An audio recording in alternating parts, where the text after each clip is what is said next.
কে আর ঘৃণা করবে না। এবারে এতটা অসনা করে বলুন তো এটা কার আদর্শ? আজকে আমাদের আদর্শ কি?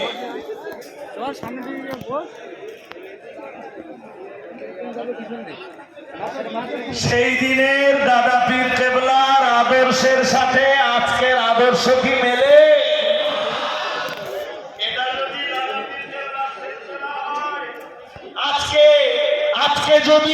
আজকে যাদেরকে অবজ্ঞা করা হচ্ছে, তুচ্ছ তাচ্ছিল্য করা হচ্ছে, আজকে যাদেরকে দিয়ে তামাশা করা হচ্ছে, বিদ্রুপ করা হচ্ছে, বাংলা জুড়ে হজরসিয়াতের স্টেজগুলোতে কাফের বলে ফতোয়াবাজি করা হচ্ছে, ওটা যদি দাদা পীর কেবলার আদর্শ হয়ে থাকে, এটা কোন নীতি?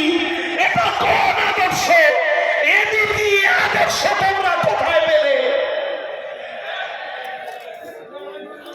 জবাব মানুষের কাছে না দিতে হলেও দিতে কার কাছে হবে? সবাইকেই দিতে হবে, আমাকেও দিতে হবে, জি আমার সাথী যারা তাদেরকেও দিতে হবে, আর আমাদের বিরুদ্ধে যারা বিপুল গালিগালাজ করছে তাদেরকেও আল্লাহর কাছে জবাবদিহি। একটা হাদিস পড়েছিলাম একদম শেষ পর্যায়ে, মনে আছে? হাদিসটা পড়ে দেই। আল্লাহ পাকের রাসূল জানিয়েছেন, আল্লাহ পাকের হাবিব জানিয়েছেন, লা ইয়ারমি রাজুলুন রাজুলান বিল ফুসুকি ওয়া লা ইয়ারমিহি বিল কুফরি ইল্লা তাদ্দা আলাইহি ইল্লাম ইয়াকুম সাহিবুহু কাযালিক আও কামা ক্বালা আলাইহিস সালাম।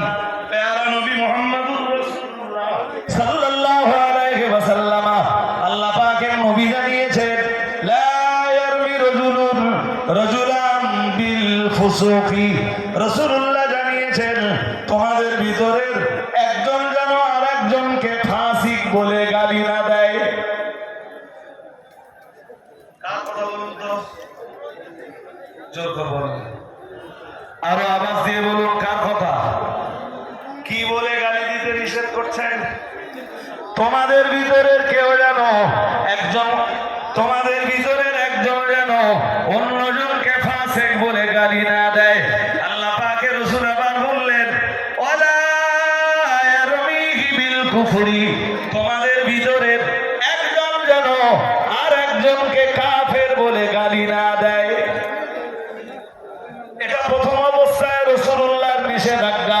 পরে রাসূলুল্লাহ আরো সাবধান করে বললেন, শোনো, ইল্লা তাদ্দাত আলাইহি ইল্লাম ইয়াকুন সাহিবুহু কাযালিক, আমি রাসূলুল্লাহ এই নিষেধাজ্ঞা তোমাদের উপরে এজন্যই আরোপ করেছি কারণ সে যাকে কাফের বলে গালি দিচ্ছে, ফাসিক বলে গালি দিচ্ছে, যাকে তুমি কাফের বলছো কিংবা যাকে তুমি ফাসিক বলে গালি দিচ্ছ, সে যদি ফাসিক না হয়, সে যদি কাফের না হয়, যিনি কাফের আর ফাসিক বলে গালি দিচ্ছেন, রাসূলুল্লাহর বক্তব্য হলো এই কথাটা তার উপর যে বর্তাবে, তার মানে কাফের কিংবা ফাসিক তাকেই হওয়া